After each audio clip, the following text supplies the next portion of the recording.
Welcome to the LSU Sports Insider podcast, brought to you by the journalists at The Advocate, NOLA.com, and the Times-Picayune. Perryn Keys hanging out here with you on a Monday, midday Monday today, after a fairly successful weekend, surprisingly perhaps successful weekend for the LSU baseball team.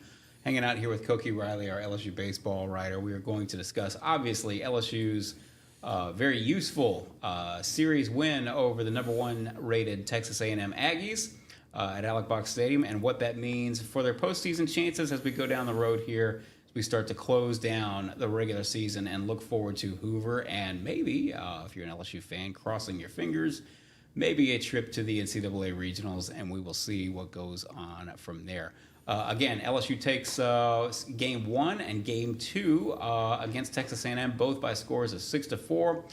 Get roughed up a little bit in the series finale, but certainly put themselves in great position to be able to possibly make a postseason charge into Hoover and into the regionals. Koki, how was your weekend? Doing pretty. It was interesting. It was eventful, was it not? It was extremely eventful. Perhaps more eventful than you thought, any of us thought going in, perhaps. Yeah, absolutely, especially after Saturday. Yes.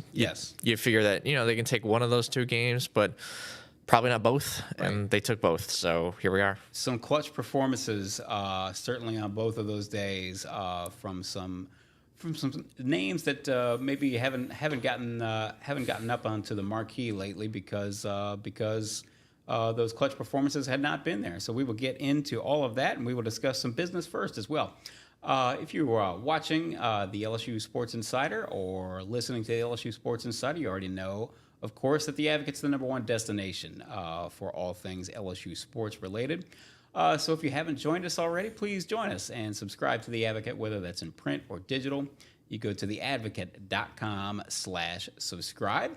Of course, spring practice wrapping up, all sorts of other things, as always, going on. LSU women's team just gets a roster revamp. And, of course, the LSU football team is still looking for defensive tackles. Koki, I don't know if you've got any eligibility left. I'm going to guess the answer is no. I got to put on a couple more pounds, too. I mean, let's try anything right now. Let's try something pretty revolutionary. Have a couple of us 150-pound guys up on the defensive line. See how that works out. But anyway, plenty going on. We've got a Q&A with Matt McMahon, the LSU men's basketball coach, up at theadvocate.com right now. But you would get all those headlines delivered straight to your inbox if you subscribe to the LSU newsletter. Get your hands all around everything that's going on campus at LSU, sent to your inbox, to your desktop, to your phone, all in one place. So you can sign up for that at theadvocate.com/LSU newsletter.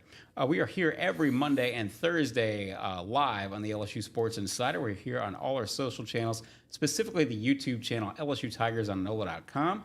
Search for LSU Tigers on NOLA.com on that YouTube channel. You should be able to find it, should be able to subscribe. And that way you will never miss an episode. You can catch us live there on Monday and Thursday. If you don't catch us live, you can catch us there after the fact. And also, if you don't dig your podcasts on YouTube, you can do it on the more traditional way, which of course is Apple Podcasts, Spotify, wherever other finer podcasts are found. Just search for LSU Sports Insider, and you should be able to find it out. So here we go. LSU wins, as I said, 6-4 on Friday. LSU wins again 6-4 on Saturday. The bullpen does not have what you would call a masterful performance. I can't perform. Masterful performance on Sunday as A&M roughs them up pretty good, 14-4. But that puts them at 31-18 overall, 9-15 in the SEC.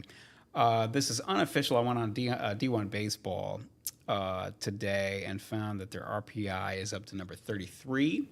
Mm-hmm. They're going to hit the road and face Alabama in Tuscaloosa this weekend. Alabama's got an RPI of 16, and then they'll close it out next weekend. They're tied with Ole Miss in the SEC West standings at 9-15 in conference. They're tied, I guess, for fifth in the West, in the SEC West.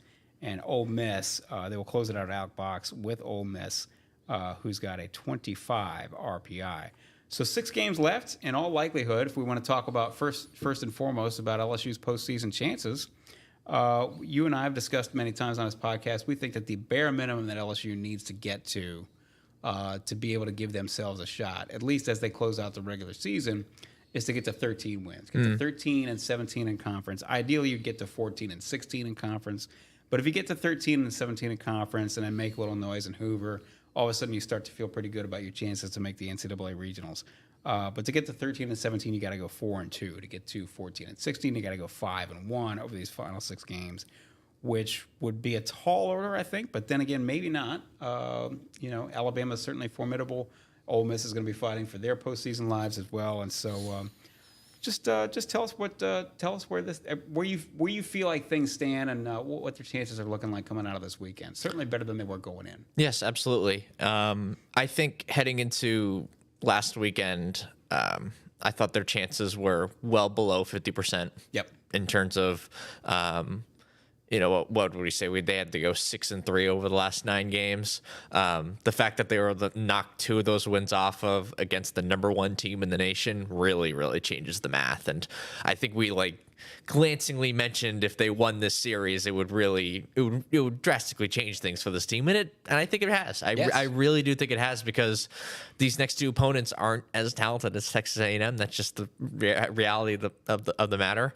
I think this Alabama team, although they're probably more firmly in the field than LSU is, I don't think they're quite as talented as this LSU team is, and Mississippi State roughed them up a bit this past weekend as well. And with Ole Miss, they won the series against Auburn, but they didn't sweep. Lost on a walk-off. I think it was a walk-off wild pitch yesterday. So I think those 2 teams. I think if you're going into both those series, LSU's probably might be the slight favorite in both of them, and at least one of them in the Ole Miss series, since they're going to be at home for that weekend. This Alabama series, it's going to be absolutely massive for them. It's going to be absolutely massive for Alabama. And the one thing I do want to mention about Alabama is that they played Troy on I think it's Tuesday, right. And Troy's a real tournament team. A good RPI team. Yeah, Troy's going to be a top 2 seed in the tournament, and they're probably the best team in that conference. So that's not going to be easy for them. So Alabama's next 4 games are going to be absolutely huge for them, and then they finish off the season against Auburn. Ole Miss faces Texas A&M, funnily enough, at home this upcoming weekend, and then they obviously head to Baton Rouge. So that's sort of the outlook for those other 2 teams, and that's sort of the outlook for LSU moving forward. So let's talk about this series. Before we got on the air here, Koki, you were saying that atmosphere was a little dim on Friday. Understandably. I mean, comparatively by LSU speaking. standards. Yeah, comparatively speaking, a little dim on Friday. Obviously, the fan base probably disappointed by this season, frankly, and didn't show up like you would typically see a crowd show up for a Texas A&M series coming down the stretch.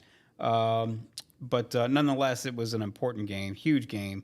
We will get to the performances of Gage Jump on Friday night and Luke Holman, the starting pitchers, on Saturday night. But first things first, I want to talk about the bullpen, and we will sort of work backwards at least a little bit. Let's start with Friday. A jump gives you what you need for 5 1/3 innings. But now it's up to a bullpen that has been inconsistent, and I'm being polite when I say that. But Fidel Ulloa and Griffin Herring, they go 3 2/3, allow 1 earned run, and they close it out. They get the job done. That has to be a huge. Griffin Herring is not necessarily surprising that he would come in and do a fine job, but Ulloa and just generally speaking, the notion that you got to throw it to the bullpen to have them finish it off and come through, and they did, and that was a huge step for LSU, was it not? I think one of the reasons why I thought they could win a game in this series is because I thought they had just enough bullpen to win a game in this series. To win a game.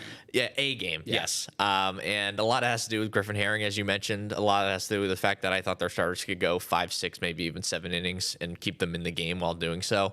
And that's what kind of happened. But to get those 4 outs from Fidel is absolutely huge. Yes.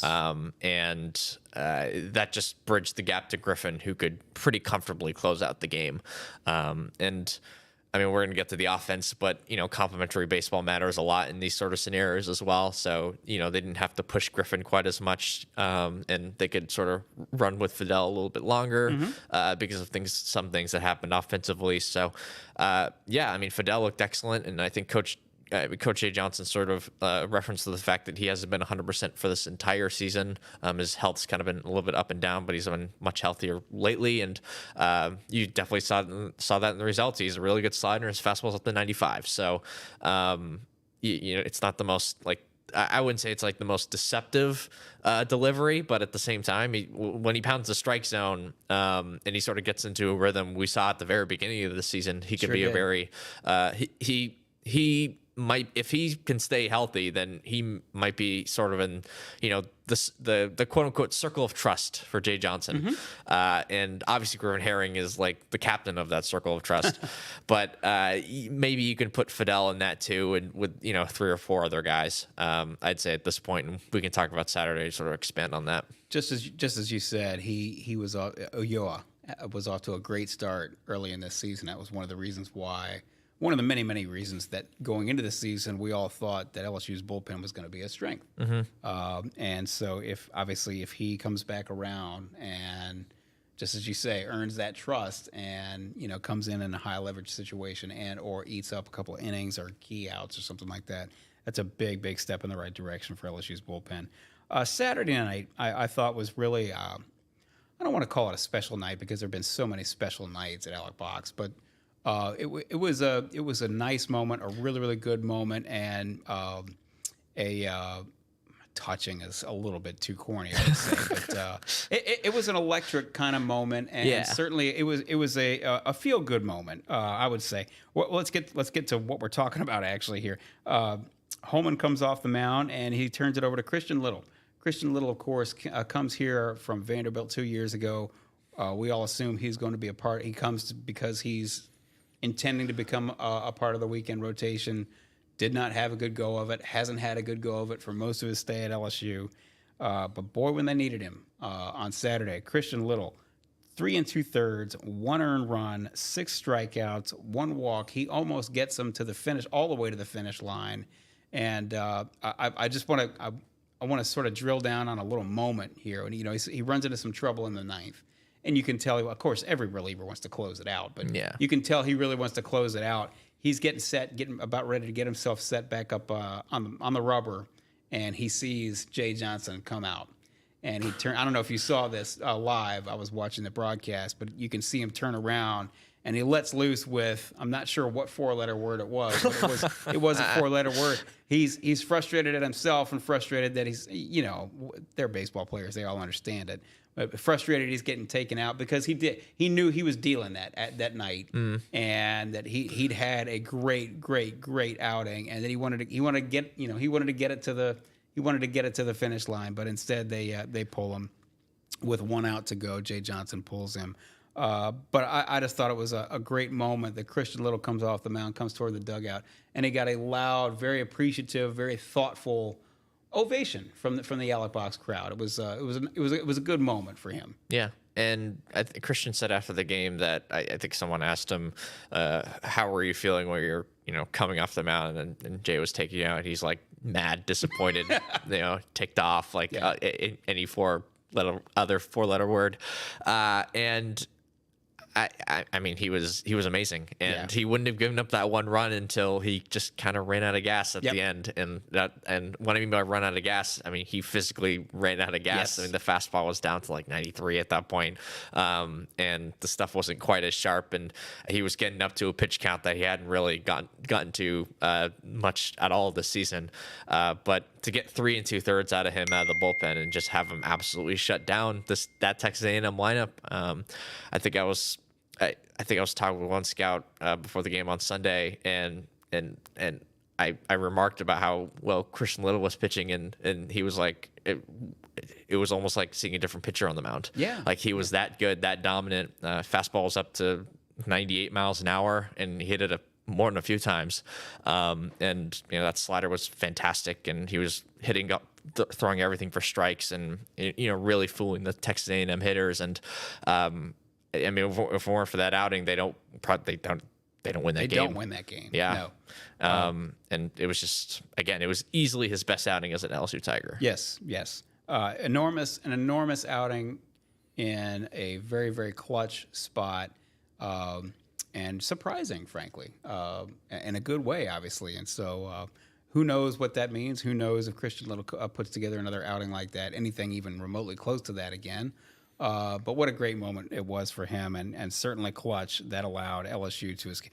Gavin, was it Lohr who came in after him and couldn't get Lohr him? threw like 2 pitches, and he got a ground ball that Braswell sort of booted. Kicked it. Yeah. And then Guidry got a fly out after a wild pitch that put the game tying run at second base after they were up by 3 with 2 outs. Yes. But LSU holds on. It was a relatively routine fly ball to center to close it out. Yes. This is the LSU Sports Insider, brought to you by the journalists at The Advocate, NOLA.com, and the Times-Picayune. You know where to find all our writers' great work. That's at The Advocate and at NOLA.com. Please subscribe, support your local journalist, particularly all of the. I can't speak today. All of us who are covering LSU for The Advocate and for NOLA.com, like nobody else does. Please subscribe to The Advocate. To do that, of course, you go to theadvocate.com/subscribe. Get a hold of our newsletter. Get all the headlines sent straight to your phone, to your inbox, to your desktop. To do that, you go to theadvocate.com/LSU newsletter. And of course, we are here every Monday and Thursday on the LSU Sports Insider. We will probably be taking a longer look at baseball as we go down the road and close it out. We'll have a little bit of softball too, as the softball team gets ready for the SEC tournament. But we will be here every Monday and Thursday regardless on all our social channels, specifically the YouTube channel, LSU Tigers on NOLA.com. If you search for LSU Tigers on NOLA.com on YouTube, you should be able to find the page. That way you subscribe, you never miss an episode, you can catch us live. And if you don't catch us live, you can always catch us after the fact on that same YouTube channel.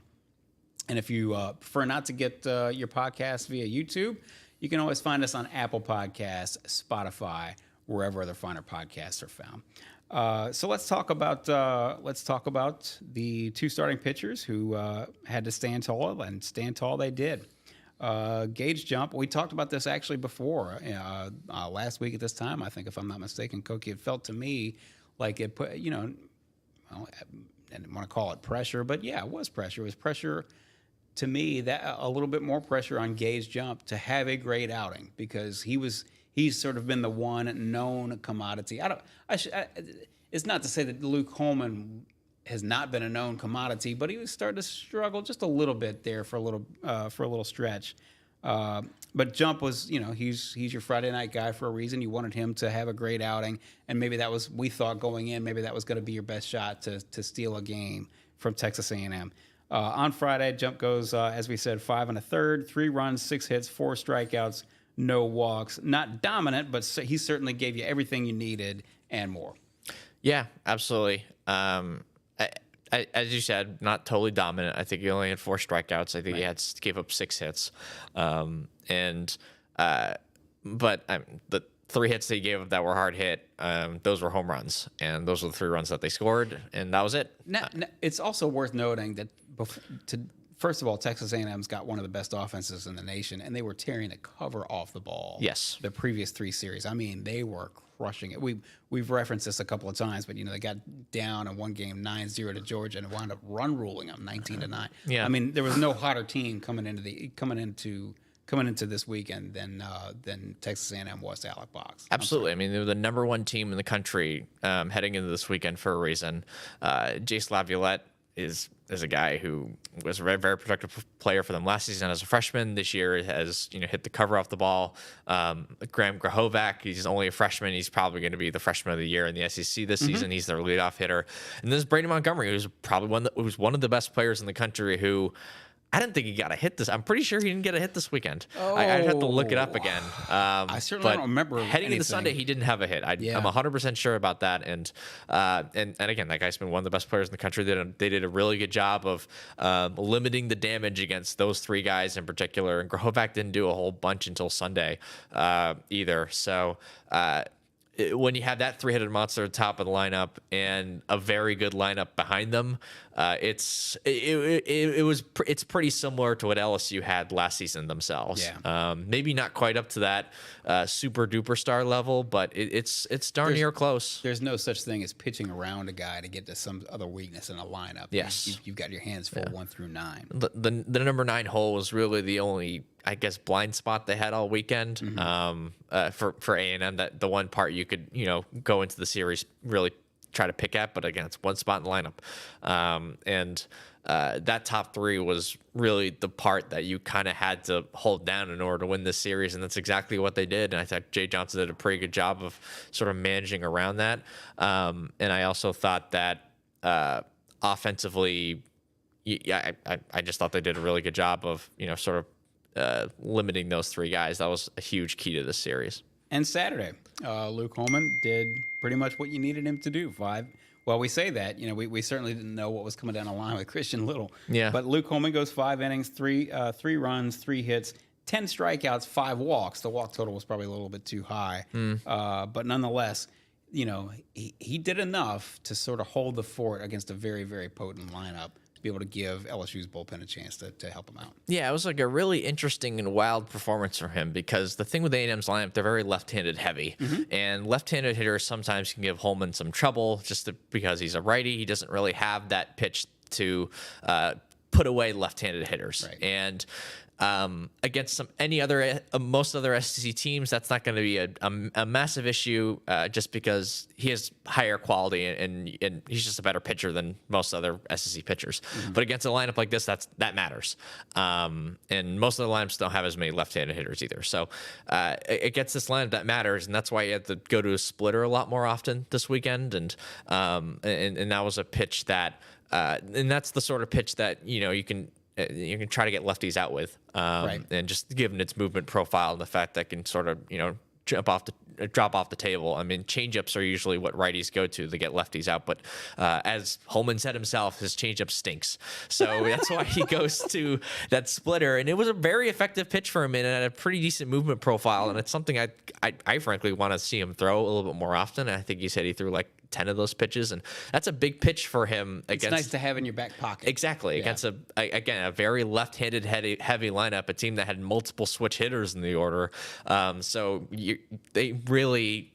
Holman's really facing I don't know, 5 or 6 left-handers, and that's an abnormal number of lefties you have to go up against. And I think he had some trouble sort of figuring out how to get those lefties out without leaving anything too far over the plate, which is why you saw the 3 walks in the first inning, and some of the troubles in that first inning was a real red flag to me, because he hasn't really found the right mix to get these left-handed hitters out, because he doesn't really have that hard out pitch to get lefties out with, and he doesn't want to leave anything over the plate or he's going to get tattooed. Right. So that's why you're getting the walks, right? Yep. And as the game went along, he slowly started to figure things out. But I also want to highlight that 4th inning that he had, where the bases were loaded again, and there was nobody out again. He walks 2 guys. He snaps his glove in frustration, a rare sign of emotion from Luke Holman. And he strikes out the next 3 guys and gets out of the inning, and that really changed the series for them. It looked like LSU was in a whole world of trouble, and they had just tied the game at 3 as well. And it felt like A&M was inevitable. A&M was going to score at least 2 runs in that sequence, and they didn't. And Holman just did a fantastic job, and a lot of it had to do with that mixing in that splitter more. But his control sort of improved as the rest of the night went on, and I mean, if you're Jay Johnson, you have to be really proud of his performance on Saturday, given the fact that it wasn't a great matchup for him, and he still got 10 strikeouts, for example. Sure. Well, speaking of clutch performances, let's talk about LSU at the plate. How many times did we walk into this podcast studio, Koki, and talk about? We were actually going to look it up, right? We're going to do the numbers by hand. We might still. LSU with runners in scoring position, what their batting average was, specifically in SEC play. It hasn't. Spoiler alert! It has not been good up to this point. On Friday, they are 4 for 7 with runners in scoring position. That was that. It's almost not possible to emphasize just how clutch that was and how important that was.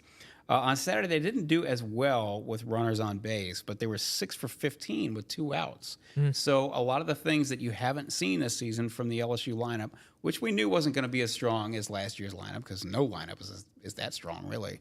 But you saw the deficiencies came when they had runners on, leaving a ton of guys on, and also 2 strike hits and 2 out hits. You didn't see a whole lot of that in SEC play coming into this weekend, but now you saw both of those things unfold in 2 different games, which wound up being wins. Yeah, absolutely. On Friday, it was just they load the bases with nobody out, and in scenarios like that in the past for this LSU team, they've had trouble, putting up real quick numbers on the board. Right. 4, 5, 6 runs, and they put up 4 runs in the inning. Josh Pearson hits a huge double. Josh Pearson is a big reason why we're talking about this right now. Yes.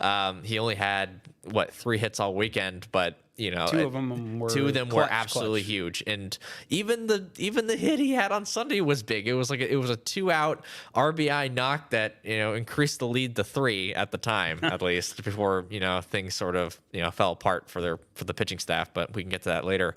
And yeah, Pearson was an absolute huge part of that. And you mentioned the 2-out hitting. Saturday there's a perfect example of that when they were down 3-0. There's 2 outs, and all of a sudden they get back-to-back home runs from Tommy White and Jared Jones. And that's not terribly surprising because those guys can hit a home run at any single moment. But the fact that it came with 2 outs was huge. Yes. And then what happened next was Josh Pearson, as we mentioned earlier, he hits a double, and then Hayden Trubisky drives him in. This is all with 2 outs. It's boom, boom, boom, boom, and then all of a sudden you have a tie game. That's the stuff that they just have not done all conference play. Right. And they finally did it against a great team in a must-win scenario. And it was just absolutely huge. And if this team wants to, I guess, quote unquote, save its season and make the NCAA tournament, and if they can do stuff like that, they've got a shot. And I think this weekend they proved that they can beat anybody when they're playing at their best, because they literally beat the number 1 team in the country. We already knew this team had talent heading into the season. Right. But it's the stuff like that makes the difference. I think that's sort of the best way to put that. So you feel good about Gage Jump and Luke Holman, obviously. You maybe feel good about some of the people coming out of the pen. Griffin Herring. Yeah, certainly Griffin Herring. Again, this was one performance, but it was one for the ages in Christian Little. Coming from Christian Little. But to be fair to Christian, he's been very good for the last 2 or 3 weeks. Come on. Yeah. Yes. This isn't like this. It wasn't like they put him in the game and all of a sudden he turned into Superman. This has been building ever so slowly the last few weeks. But again, that gives you a feeling of, well, okay, maybe that's 2+. Another guy in the circle of trust. Yes. Right. As for Sunday, oh boy, because this was not a flawless weekend, and it did expose some of the things that you've seen for much of this season. It looked for everything like it was always going to kind of be a bullpen game, right? Yes. Ackenhausen, it was Ackenhausen who started, right? Yeah, Ackenhausen started. Yes. And then 6 relievers follow him. I will go through the numbers. Yep. 7 1/3, 14 runs, all earned. I didn't add it up. 12 hits, 15 strikeouts, but 10 walks and 2 wild pitches. It was pretty ugly on Sunday, and really nobody came in to stop. Until it was far too late. Nobody. Really There's came one in to stop exception to that. Aiden Moffitt threw pretty well. Yeah. And that's a guy with some life in that fastball. Yes, and he came in a pretty tough spot, gave up a couple singles that added some runs onto Thatcher Hurd's run total, and then he came in and threw. I think it was combined 2 2/3. Basically through the next 2 2/3 without giving up a run, or really anything of really anything. And that was pretty good. And against that sort of caliber lineup, and I know it was like kind of garbage time, but it wasn't totally garbage time at that point. It was a 6-run game. It wasn't totally over. It felt like it was over in the ballpark at least. But it wasn't over until really he came out of the game again.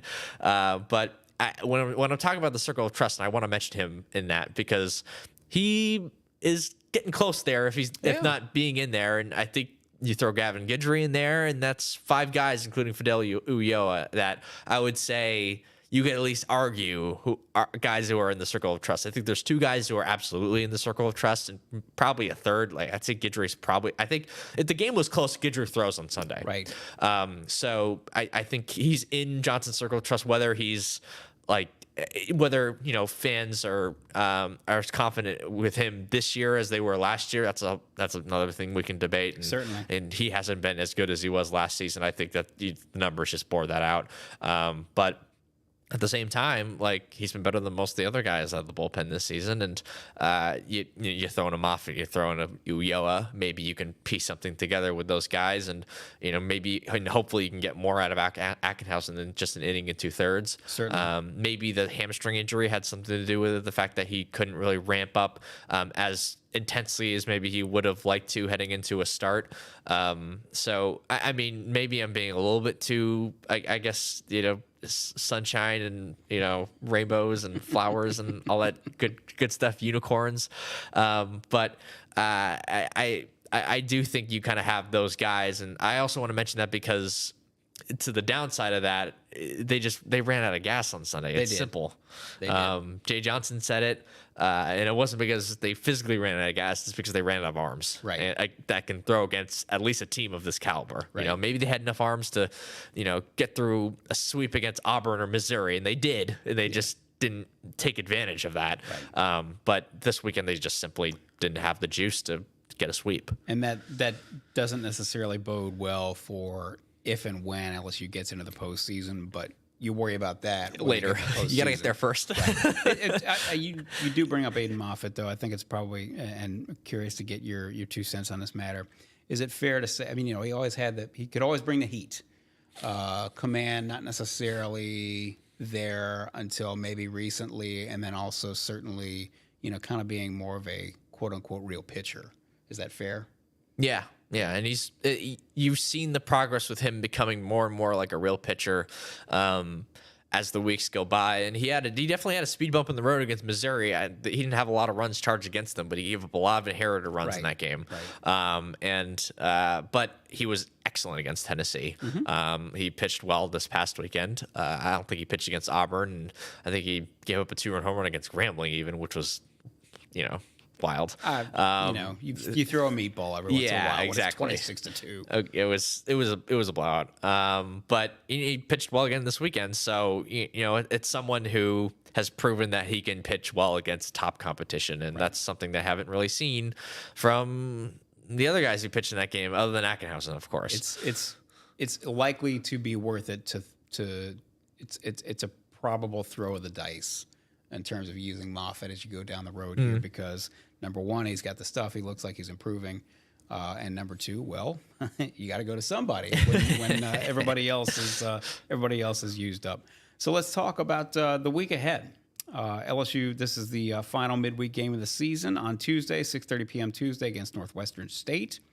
And then they head off to Tuscaloosa, 6 p.m. Friday, 4 p.m. Saturday, 1 p.m. Sunday. We've discussed them obviously a little bit as they're coming down the road. They will have presumably a much easier time on their final weekend of the season against Auburn, which is the worst team in the league at 4-20 in conference play.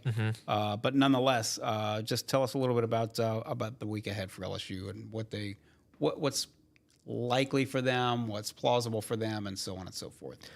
A win on Tuesday. Sure. I don't think Northwestern State's quite as lowly as Grambling was, but they should probably win that game by the run roll. If they win, they win. If they don't, they don't. I mean, I don't mean to be cavalier about that. Certainly, a loss is not what you want. If they don't, then it puts a pretty. I think it honestly puts a pretty big dent into the A&M loss, because they already have the Southern loss on their resume. So that's true. So that's 2 losses against teams that I assume are outside the top 100 in RPI, maybe even the top 150. It's a safe assessment. I'd have to look it up to be sure. The RPI could confuse you sometimes. Like right now, the highest team in RPI that LSU's played this season that's not in conference play is Xavier. Xavier, I think, is right around where LSU is right now in RPI. I think they're like in the mid 30s. At least they were I think they were 33, 34 heading into Sunday. So yeah, I know it is a little surprising. The next highest team is Louisiana Tech, which is also kind of surprising. And I know Texas is playing a lot better baseball lately, even though I think they're like 50th in RPI right now, but they're playing a lot better baseball. That should help out with the resume if we're doing resume talk right now. Yeah. LSU's 4-11, I think, versus quad 1, so that's not a great look, a great move. Yeah, but this week can help with that. It's two more wins to that. That's two more wins to that ledger, and it's not just 2 wins against any other top 25 team in RPI. Consensus number 1. It's the number 1 team in RPI, and I think I'm pretty sure they're still the number 1 team in RPI even after this past weekend. So that's huge. And then I think UL has dropped quite a bit in RPI. They've played much worse baseball lately. I think they're weirdly still ranked in D1 baseball. I don't know why, but I think they just lost their series to Troy, who we mentioned earlier is going to play Alabama. So all this stuff sort of connects. Funnily enough, but I think they're around 55th in RPI. And I mentioned those teams because the non-conference stuff kind of matters a little bit too if we're gonna go into the nitty gritty of how. Of this team trying to make the tournament, and one of the things that probably hurts this LSU resume a little bit is the fact that their non-conference schedule just wasn't that difficult this year. That's true. Despite the fact that the record, they're probably going to finish the season at 23-3 in non-conference play if they win on Tuesday, and that's a very impressive record. There's very few teams in the country that have a record that's that good in non-conference play. But at the same time, like some of those games were against Grambling, teams like Grambling, and that's just not going to really boost up your resume that much, RPI or not, even if they've gotten a little bit lucky with the RPI with Xavier and Louisiana Tech. Certainly. So you just sort of hope that these A&M wins can really boost their resume, and if they can finish out the season with 5 straight victories in SEC play, and then maybe a victory or 2 in the SEC tournament, even if they lose in the SEC tournament the first weekend, I think they have a shot to get the 13. Because the 2021 team lost their first game in the SEC tournament, only won 13 conference games, and they got in. Right. And they thought they were going to get in based on the rest of the country. But every year's different. The selection committee's different, and I believe we discussed this on the last podcast. Same as March Madness, what if there's some other bid snatcher, some 6th place team out of the MAC or whatever wins the MAC. That's why you don't want to lose that game. That's right.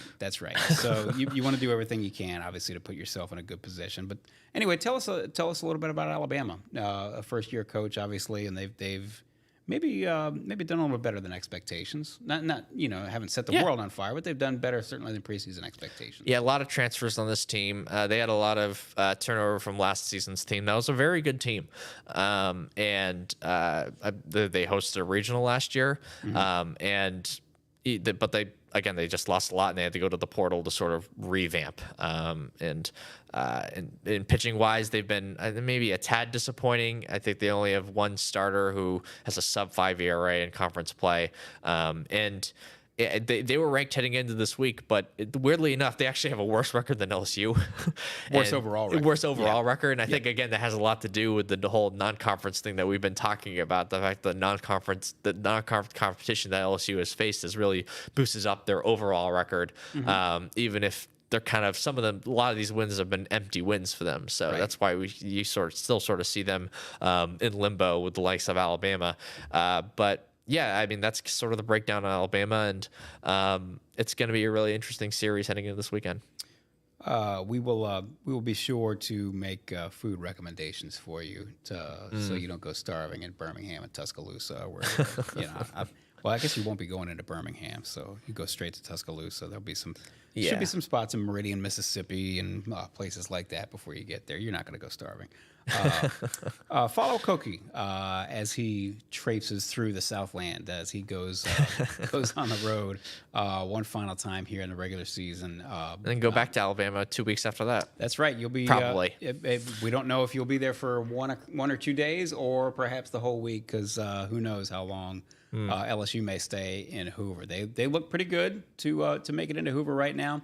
They still got to get business taken care of though. to make sure that they do qualify for the SEC tournament, and then off from there, they've got some work to do to make sure they get into the NCAA regionals, and it's an uphill battle still. So, but this weekend was certainly a huge step in the right direction. So, follow Koki wherever he goes, all over this fine land, covering LSU baseball for the Advocate. Subscribe to the Advocate, of course. We would love for you to do that and join us. This is the number one destination, as we say, always for LSU sports coverage, and always has been. So whether that's in print or digital, please subscribe to the Advocate. Go to theadvocate.com/subscribe and stay up to date with everything that's going on with LSU with our LSU newsletter. To sign up, you go to theadvocate.com/LSU newsletter. That way you get everything, all the headlines sent to your phone, to your desktop, to your inbox, all in one spot. We are here every Monday and Thursday on the LSU Sports Insider, on all our social channels, specifically the YouTube channel, LSU Tigers on NOLA.com. If you search for LSU Tigers on NOLA.com on YouTube, you should be able to find it. You'll find the page. You can subscribe. You'll never miss an episode that way. You can catch us live on Mondays and Thursdays, and if you don't catch us live, as we say, you can always catch us after the fact on that same YouTube channel. If you prefer to get your podcasts in a more traditional way, you can always check us out on Apple Podcasts, Spotify, wherever other finer podcasts are found. Follow and subscribe, and give us a 5-star rating if you like on Apple Podcasts. That will help us find more LSU fans, and it will help more LSU fans find us. Just search for LSU Sports Insider. Koki, it's been a pleasure. This was certainly a more pleasant weekend, probably than most LSU baseball fans have had for much of this season. Absolutely. Certainly since March. So they've made it interesting. They've given us a reason to really pay attention to them as we go down the stretch. And of course, as we know, here in Louisiana, everybody loves having a good old-fashioned crawfish boil while watching LSU make a run for the postseason. So we will see what happens as we go down the road, and perhaps LSU can pull this one off. For Koki Riley, for Amelia Cotton behind the glass, I'm Perryn Keys. This has been the LSU Sports Insider.